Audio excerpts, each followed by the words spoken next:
This is Good Morning Indiana, working for you. It's Friday, June 5th, and right now on Good Morning Indiana. It's now been a full week since protests began in downtown Indianapolis, while those involved say it's important to continue their demonstrations for days to come. I had always told myself if I got the chance to, I would go and be part of it, at least try to document it. Powerful images have come out of the protests around the country and right here in Indianapolis, while a local photographer says it's important to capture this moment in history. A local farmer is using her resources to help homeschooled kids learn more about technology and agriculture, and hiring Hoosiers the opportunity she created to help them set up for career success. And the class of 2020 has had a difficult year because of the pandemic, but schools across the state are making sure they are not forgotten. The kids felt it was important. They wanted to be together, even if it was a little different. How one district is getting creative to make this high school ceremony a special one. And it is 6 o'clock. Thanks for joining our team here on Friday, TGIF. It's almost the weekend. It is, and we are going to have fantastic weather. Raphael, I cannot wait to hear what you have planned for your weekend. A lot of things are going on, but first, as I look outside of my living room window, Todd Clausen, a light haze, but the birds are chirping because, of course, they're praising both Meredith and Lauren because they're wonderful people. I mean, right? Well, thank you. You know, it's going to be a great day. I think everybody's going to really enjoy this forecast. It may be a little warm for some people here today and a little muggy, but once we get into the weekend, absolutely terrific weather, so the birds will be chirping even a little bit more. This is not a current picture. This was sent to me by Mike Berry up there on Morris Reservoir, and I want to point out the full moon that is out there.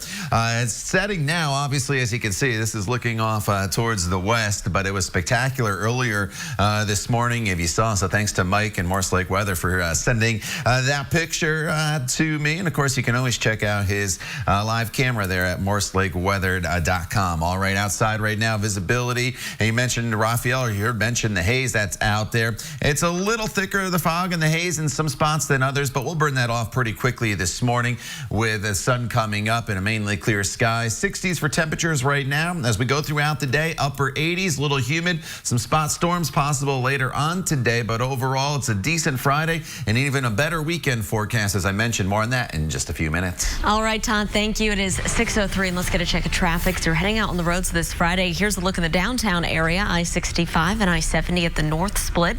Traffic is moving along up to speed. As you can see, no crashes, no delays here to slow down your commute.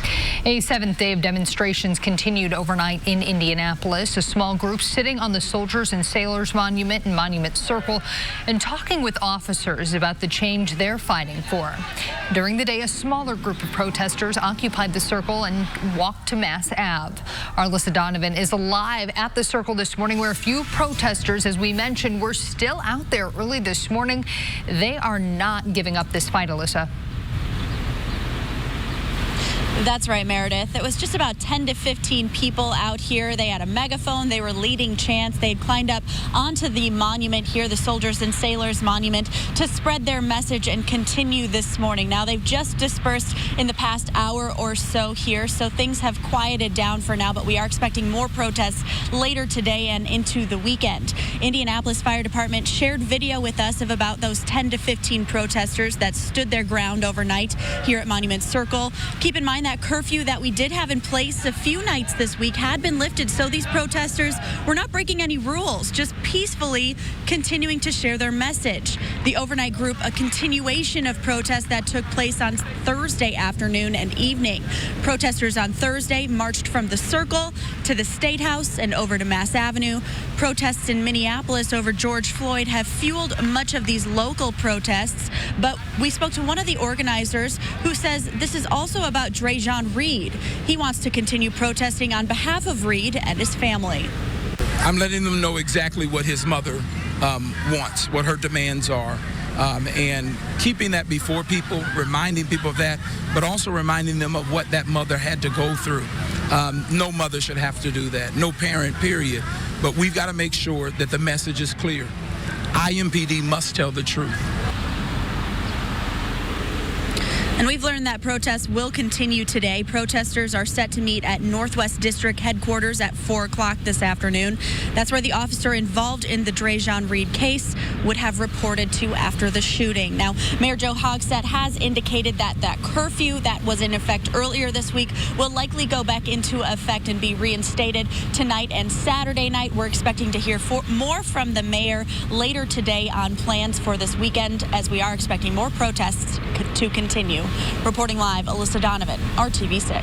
Alyssa, thank you. Some powerful images have come from the protests around the country, even right here in Indianapolis this morning.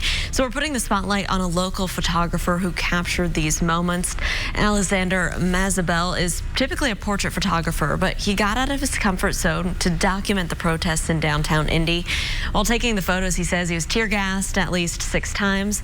Mazabel hopes that the future generations learn from the movements in history, and he wants them to think about that when he looks at his photos. Everyone that's down there has their own story. So every picture I'm trying to capture a little bit of what they want to say as well. Well, you can see more of his pictures in this story. It's posted right now at theindychannel.com. Laura, the time now is 6:06 here on Good Morning Indiana. That Confederate monument in Garfield Park will be coming down soon. That's per the mayor of Indianapolis. The action coming more than 2 years after a resolution passed to have it taken down. Let me take you to the south side of Indianapolis. The statue is dedicated to Confederate soldiers who died at a Union prison camp in Indianapolis. According to the city, it was moved to the park in 1928 following efforts by public officials who were active in the KKK and wanted to make the monument more visible to the public. Now in 2017, the Parks Board voted to remove the monument once it secured funding. Meredith? We're continuing to follow the latest on the COVID-19 outbreak here in Indiana. The State Department of Health confirmed 20 new deaths between May 2nd and Wednesday. 452 new cases were also reported, bringing the total number of cases to more than 36,000. 295,000 people have been tested so far. 12.7% of those have tested positive. So it's been a tough spring for the class of 2020. Yeah. Some high schools, Raphael, are hoping to host graduation services later this summer. It's been very stressful for so many families that we know, Lauren, but many schools, they're finding creative ways to hold graduation ceremonies. This 3D animation shows how vehicles loaded with families will pull in and park for the Jay County High School graduation ceremony. It's been weeks of planning. The kids felt it was important. They wanted to be together, even if it was a little different. We were committed pretty early on in doing everything we could do to give them this memory. The school system is working with indie-based Front Runner Media, a student-led production company that will lead the live streaming of the ceremony honoring 240 seniors. Front Runner's efforts will be watched by those in their vehicles or in their homes. Gives these seniors a chance to at least have a shared experience when it comes to their graduation. Students on track to graduate are receiving diplomas in unique ways. Speedway High School had their ceremony at the Indianapolis Motor Speedway. Welcome to the graduation ceremony of Crispus Attucks High School for the class of 2020. Eric Graham Dotson. IPS is hosting virtual ceremonies for seniors at its 4 traditional and 2 alternative high schools. Our pleasure to officially recognize our graduating class by turning our tassels to the left. In Jay County, their ceremony will also be broadcast on their local radio station, and the school district will overlook one key rule on graduation day. When a kid's name is called, that moment that we used to say in our gyms, oh, please don't make a noise or horns. We actually ask the families, honk your horn. As soon as you hear your child's name, your senior's name, honk your horn, put on your 4-way flasher so we can see you and wave at you. So make sure to honk those horns. We want to hear those horns all the way here in Franklin and in Indianapolis. Now, here's the good news. Seniors at Jay County High School will now be allowed to walk on stage as long as they socially distance to get their diploma, but their families must remain in their vehicles. And by the way, IPS, they will graduate 1,053 seniors by the end of today. Lauren? Congratulations to those students, Raphael. Thank you.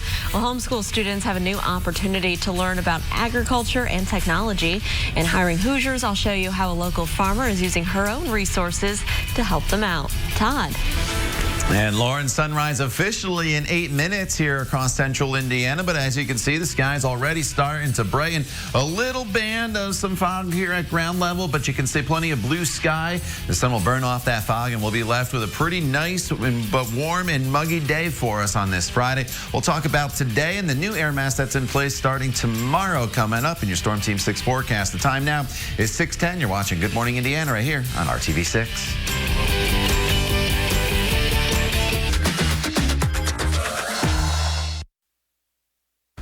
We're following breaking news. 2 people, a man and a woman, have been taken to the hospital after a shooting on Indy's north side. It happened around 4:45 this morning at East 29th Street and Browse Avenue.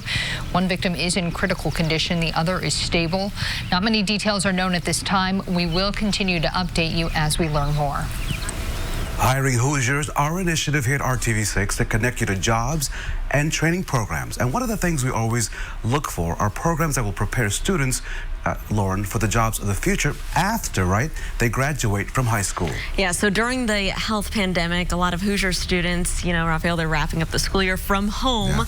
And so the state shut down those school buildings to slow the spread of COVID-19. And it's really uncertain what school is going to look like this fall for many students. So that may have parents turning to more homeschooling and virtual school options. One Indiana farmer who already works with homeschoolers across the state, she created a new resource this year to help those students not miss out on an opportunity that can set them up for future career success. We tend to think about just the production farmer, but there's so much nowadays with technology. Amber Lewis is a 5th-generation farmer here in Bowman Farms in LaFountain, Indiana. Bowman Farm stretches across more than 8,000 acres here in Wabash County with a focus on corn and soybeans. Lewis is a helping hand during the planting and harvest, but her main job right now is being a teacher at Indiana Digital Learning School. And so part of my mission and goal is to educate the students on their options if they do have an interest in agriculture. Indiana Digital Learning School is 100% online and serves students in all of Indiana's 92 counties. Lewis teaches courses on career and technical education and criminal justice, and something she knows very well, agriculture. The ag industry is a huge part of the state of Indiana, and in the past, some students have been left out of some great opportunities. That's all changing now thanks to a program bringing the farm to the non-traditional classroom. One of those opportunities is Future Farmers of America, or FFA.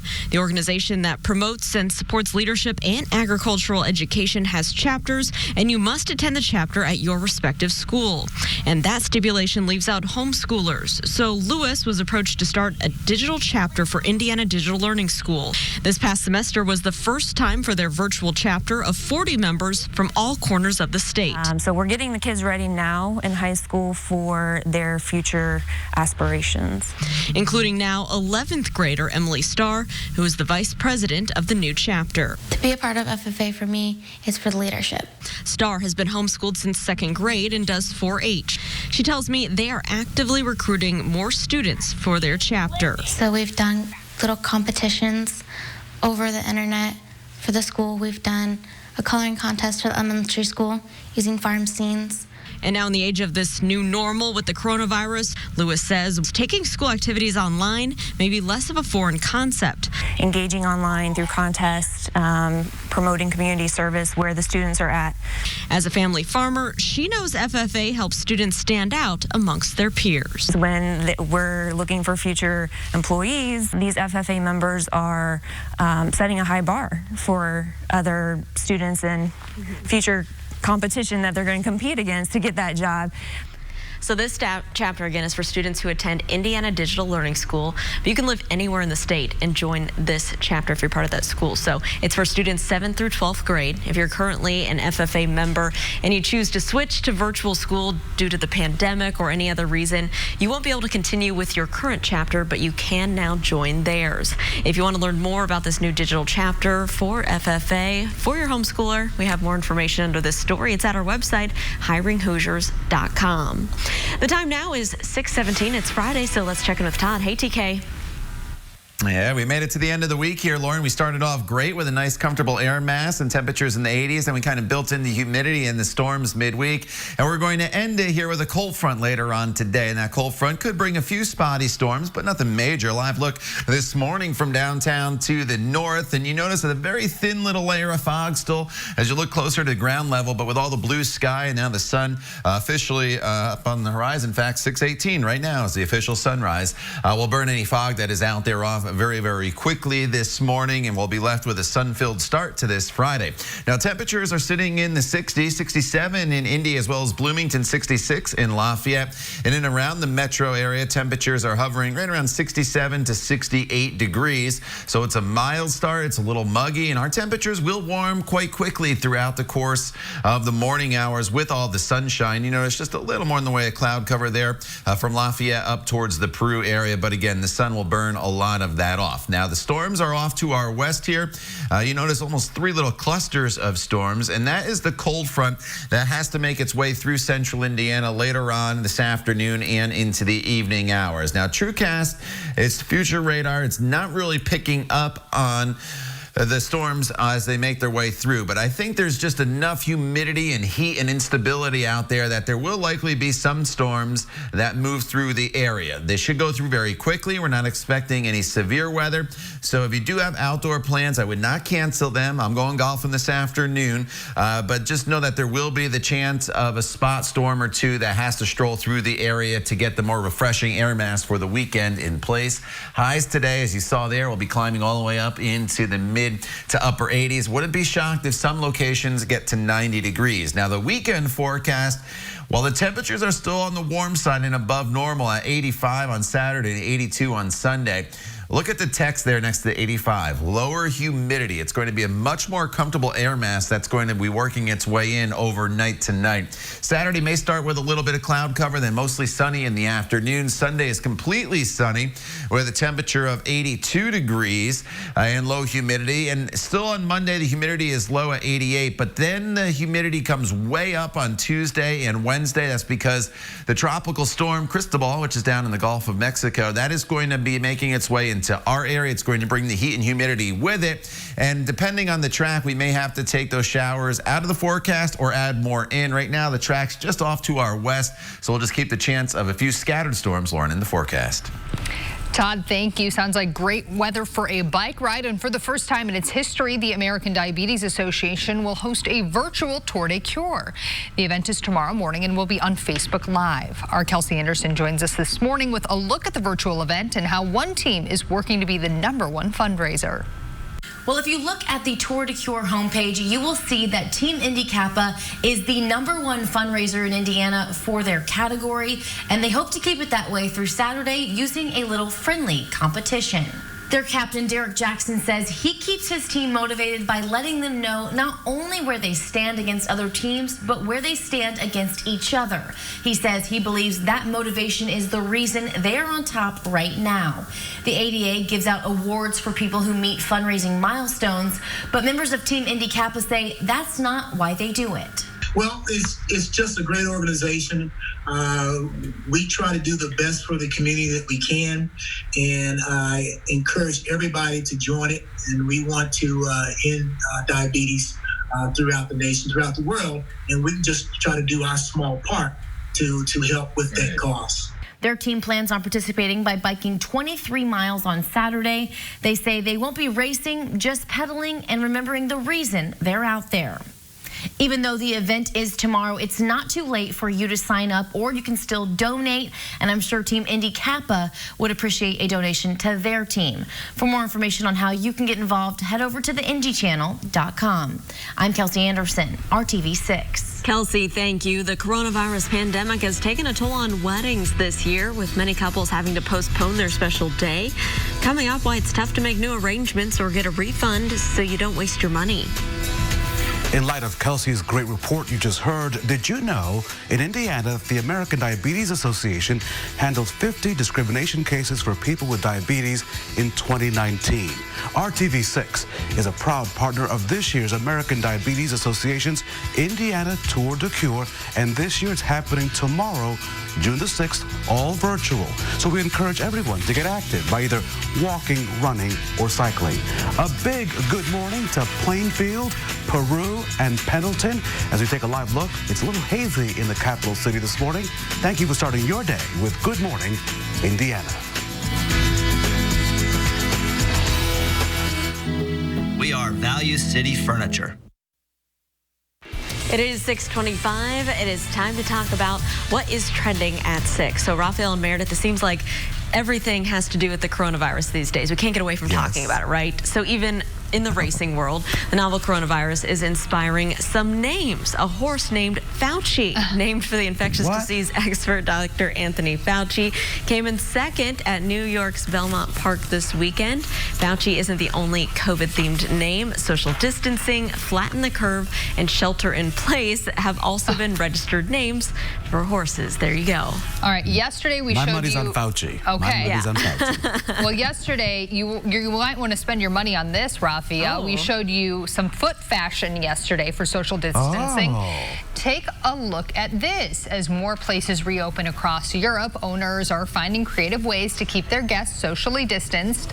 An art gallery in Paris is using winged papier-mâché hats inspired by a Chinese dynasty to do just that. The headgear has long extensions to keep art lovers 3 feet apart. They can be artful or even carry a message for Gay Pride Month. I love that. Those are very fun. I think we should wear that at the track in August. What do you think? There you go. Great headgear for the Indy 500. I think Raphael will have one of these for the Indy 500. I wouldn't be surprised.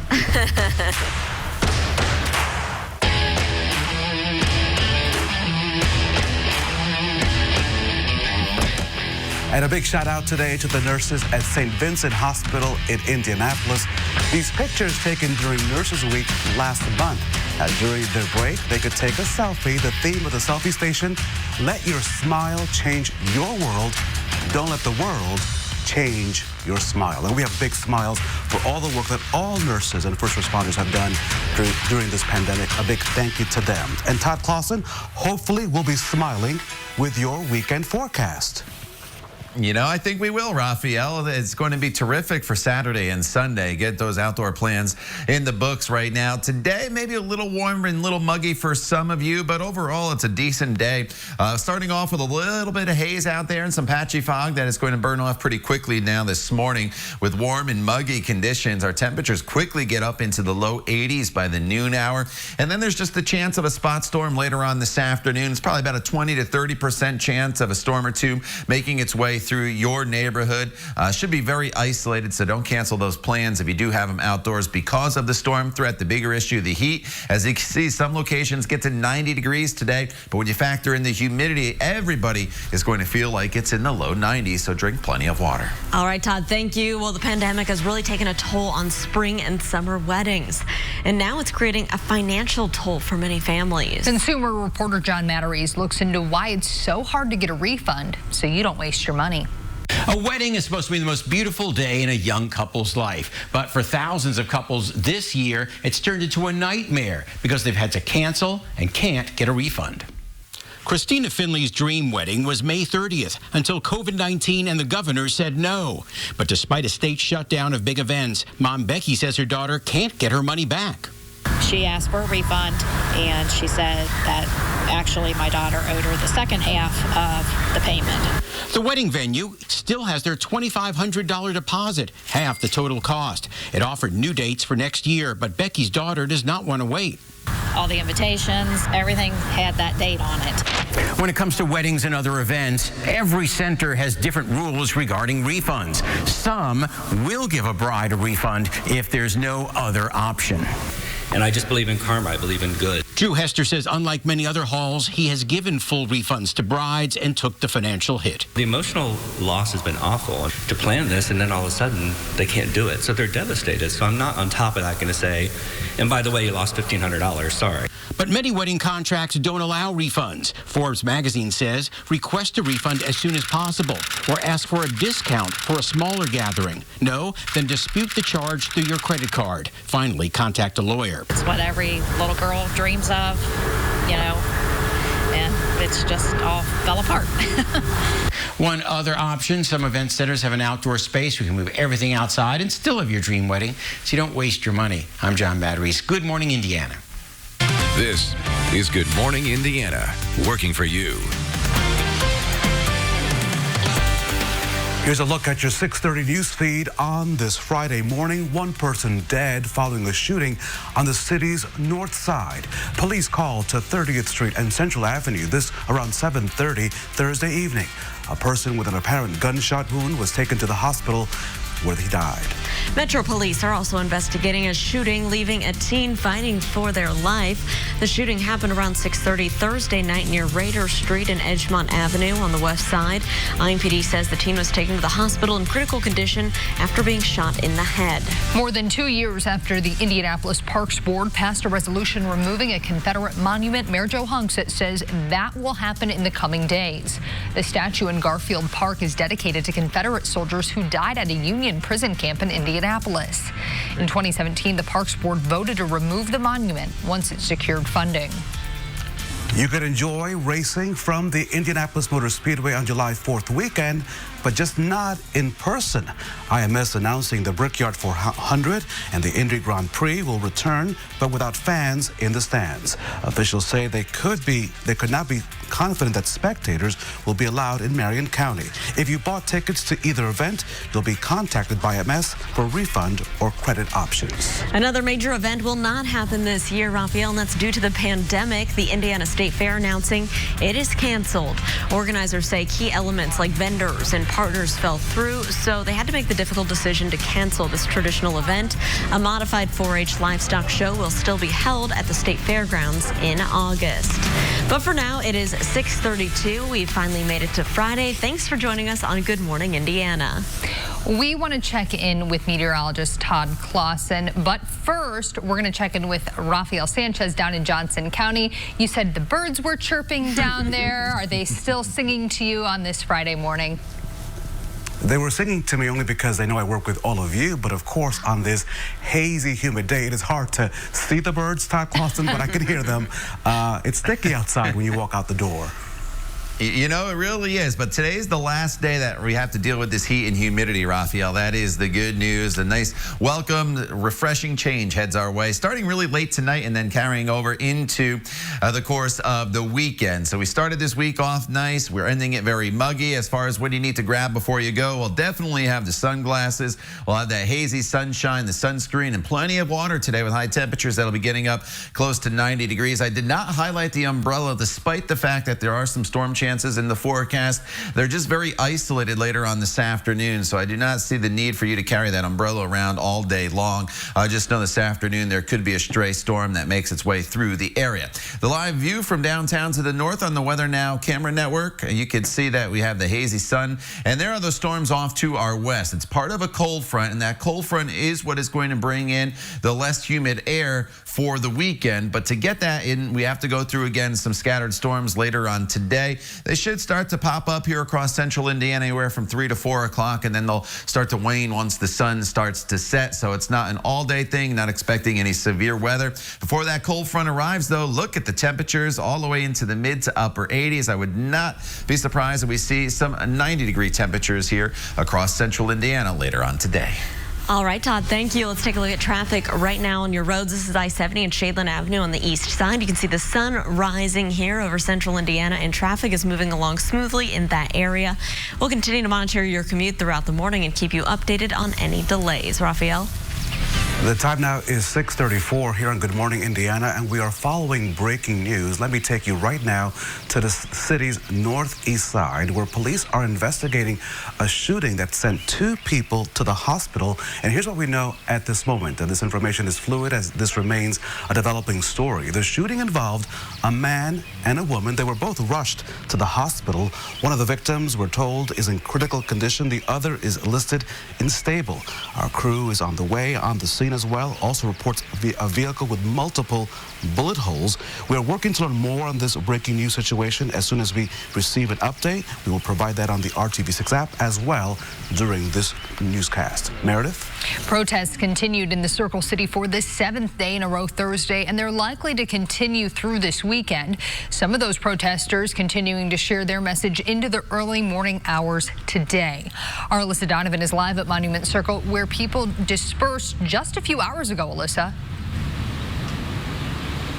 That's right, Meredith. About 10 to 15 people were here climbing up on the monument this morning, the Soldiers and Sailors Monument. They were here until about 4:30, continuing to shout their message on a megaphone, sharing those chants with anyone who would hear it that was out and about in those early morning hours.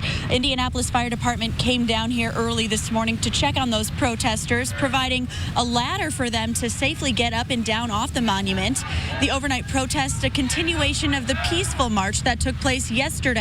Protesters once again meeting at Monument Circle on Thursday, marching to the state capitol and then down Mass Avenue, peacefully spreading their message of the need for change. We spoke with one of the organizers who says he is protesting on behalf of Drejon Reed and his family. Keeping that before people, reminding people of that, but also reminding them of what that mother had to go through. No mother should have to do that, no parent, period. But we've got to make sure that the message is clear. Today, protesters plan to meet at the IMPD Northwest District headquarters. That is where the officers in Drejon Reed's case would have reported to after the shooting. And we are expecting to hear from Mayor Joe Hogsett today, as well as IMPD Chief Randall Taylor, on any plans for this weekend, as protests are expected to continue both Saturday and Sunday. And the mayor has indicated that he will be putting that curfew back into effect tonight and tomorrow night. Reporting live, Alyssa Donovan, RTV6. Alyssa, thank you. A special prosecutor has now been named in the Drejon Reed case. The deputy prosecutor, Rosemary Corey of Madison County, will oversee this investigation into the death of the 21-year-old Drejon Reed. Officials announcing this appointment yesterday afternoon, around 24 hours after Reed's mother and attorneys representing his family made a public plea for answers. IMPD says Reed led police on a chase back on May 6th and then exchanged gunfire with an officer. On Wednesday, attorneys strongly refuted the claim that Reed fired shots and released a statement saying, quote, "It's unfortunate that we had to find out about the appointment of Special Prosecutor Corey on TV. We will look into it and respond in due course." The time now is 6:37, and the Rebound Indiana is our commitment to focus on the issues getting in the way of you recovering from this pandemic.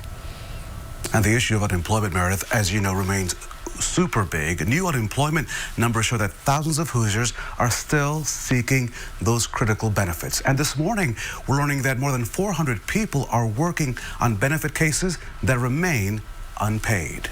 Getting to the point now where we're able to resolve more issues per week than we have coming in.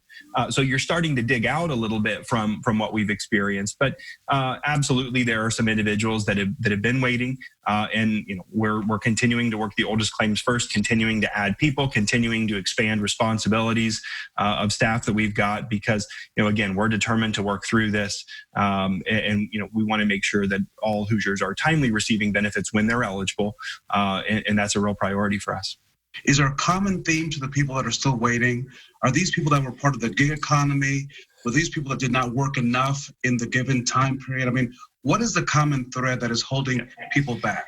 So there may be a couple different categories. I wouldn't say there's a single common thread. There are absolutely some of those individuals that were in the gig economy.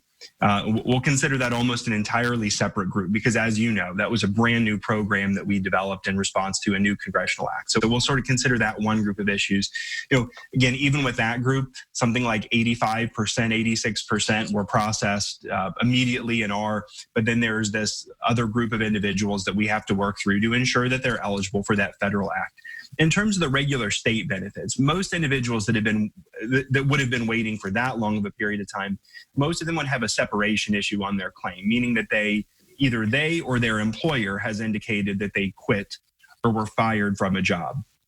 Those are more intensive investigations. They require phone calls to both the individual and the employer, and it also requires a more specialized claims investigator to work those cases. The Department of Workforce Development says that 95% of all the claims filed back in March have been paid, 92% in April, and more than 84% in May. But Meredith, as you can tell by those numbers, you still have thousands of people in some way waiting because this has also been an unprecedented claims process. So how is the call center doing in responding to all those thousands of people?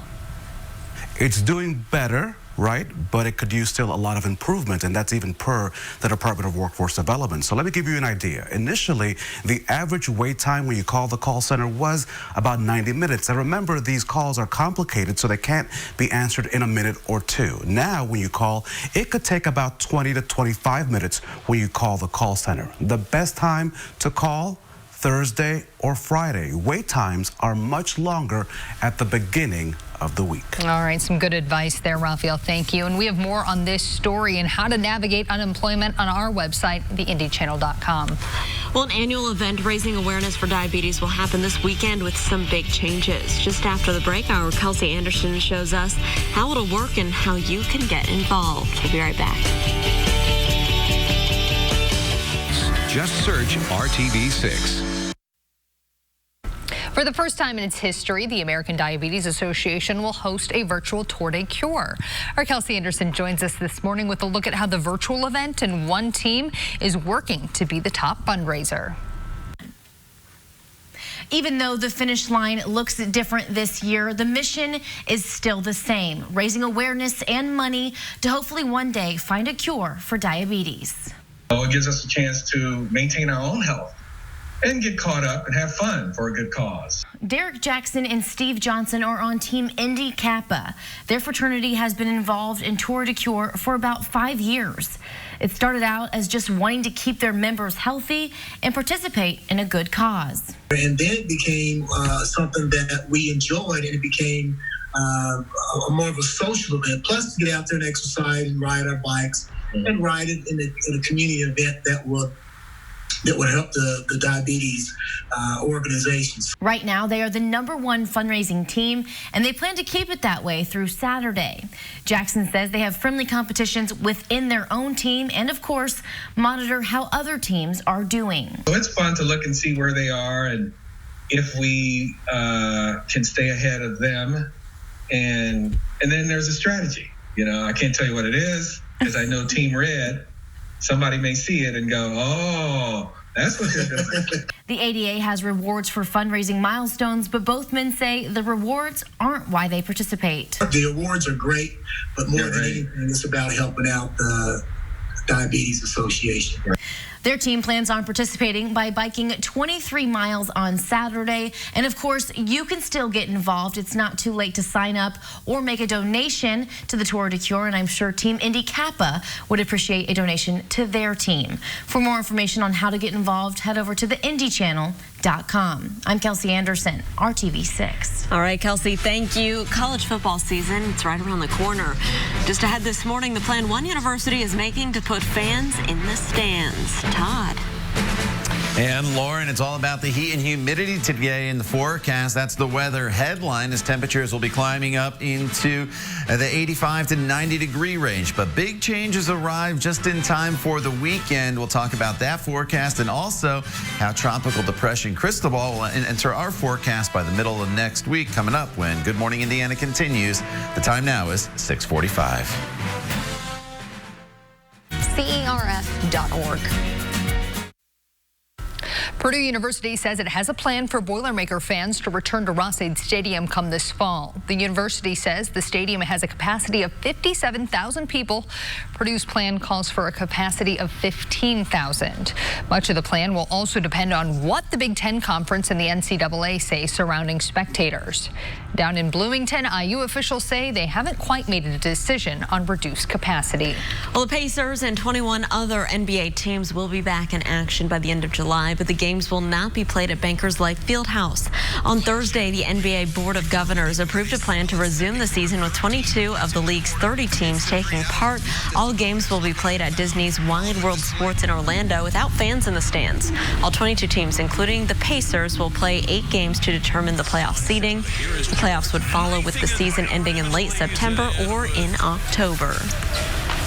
So you won't have to wait until July to see Indy cars back in action. The green flag, here's the good news, drops on the 2020 season tomorrow night in the big state of Texas. That race will be run at the Texas Motor Speedway, as you know, without fans. The IndyCar season was supposed to start in St. Pete before being canceled at the last minute. Now, tomorrow's race will also be the debut of the Aero Screen, which is aimed at improving driver safety.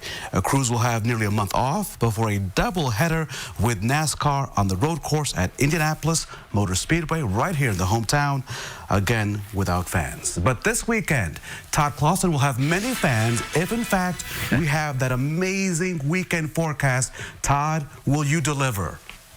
It will. You know, it's going to be great Saturday and Sunday. It's almost a guarantee, Rafael. Lower humidity, temperatures in the 80s, and also plenty of sunshine. That's Saturday and Sunday. Before we get there, though, today, still pretty uncomfortable out there humidity-wise and even temperature-wise for that matter. We're starting off with a little bit of patchy fog this morning, and it really depends where you are. Quarter-mile visibility in Lafayette as well as Peru. Bloomington, no issues, but Bedford, just saw a picture from down there from a friend, locked in with the fog. So just be a little bit careful. It should, again, start to burn off pretty quickly here this morning. Here's a live look from downtown to the north, and you could see just that hazy sunshine. No visibility issues in downtown Indianapolis, and that sun will continue to burn the fog off if you are seeing it in your neighborhood. Just got to be a little bit patient here this morning.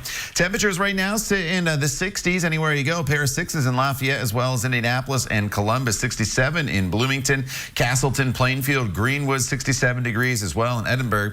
Checking in this morning at 68 degrees. Now we're dealing with partly cloudy skies as we saw you on that tower camera, but as the day goes on, we'll start to build in a little bit of cloud cover, and then we'll keep our eye on the potential for some scattered storms off to our west. You see, it's kind of a broken line of storms from Green Bay back down towards the Kansas City area, and that's the cold front that is going to bring that nice change here into central Indiana. Now, TrueCast isn't picking up on a lot of these storms as of yet. But I do think just based upon the amount of humidity that we have out there and the process of changing the air mass over, there will be a little more in the way of rainfall than TrueCast is showing, but still it's just a broken line of showers and storms that will be out there. So the lake or any body of water, a good place to be today with highs in the upper 80s, but make sure you have plenty of sunscreen on. UV index is a very high. Burn time today is about 15 minutes. Here's the hour-by-hour breakdown for you. The temperatures today going again into the upper 80s later on this afternoon. Now the weekend, it's terrific. Been talking about it all week, how it's going to change. Tomorrow morning may start off with a little bit of cloud cover, but it becomes more and more sunny as the day goes on and less humid. 85 degrees, your high temperature on Saturday. 83 with sunshine and low humidity on Sunday. But the humidity and the heat does build back in by the time we get to Tuesday, and that's part of the remnants of what will be Tropical Storm Cristobal. It got downgraded to a depression here this morning, but it'll reemerge as a tropical storm in the Gulf of Mexico. It could bring some rain to our area Tuesday and Wednesday. All right, Todd, thanks so much. We have a traffic alert for drivers down in Johnson County in the Greenwood area.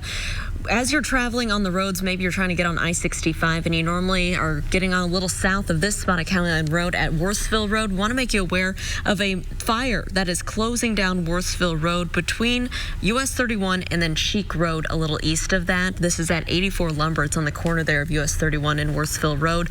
So to avoid that area, you may just want to stay on US 31, and then to get on the interstate, use the exits there at Main Street or here at County Line Road as detours. And if you're getting off the interstate at Worthsville Road, you may want to use Cheek Road and stop 18 Road to get back over to US 31 to reroute around that closure. We do have a crew heading to the scene to see what kind of damage is left there, so we will continue to keep you updated, but keep that in mind as part of your morning commute. We know Worthsville Road can be busier as people use that to get on 65.